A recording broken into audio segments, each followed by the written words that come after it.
মহাকাশে সফলভাবে গোয়েন্দা স্যাটেলাইট উৎক্ষেপণ করেছে ইসরায়েল। ২ সেপ্টেম্বর স্যাটেলাইটটির সফল পরীক্ষা চালানো হয়েছে। সেটি পরিকল্পনা মোতাবেক কাজ করেছে বলে জানিয়েছে দেশটির প্রতিরক্ষা মন্ত্রণালয়।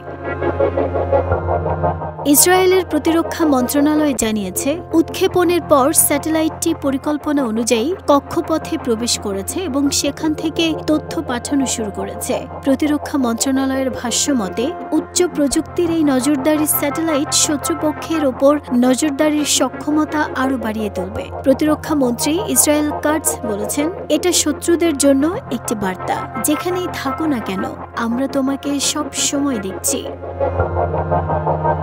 মন্ত্রী আরও বলেন, ওফেক 19 ইসরায়েলের প্রতিরক্ষা ব্যবস্থায় একটি বড় শক্তি যোগ করবে। তিনি এটিকে ফিলিস্তিন রাষ্ট্রসহ শত্রু দেশগুলোর জন্য সরাসরি সতর্কবার্তা হিসেবেও আখ্যা দিয়েছেন।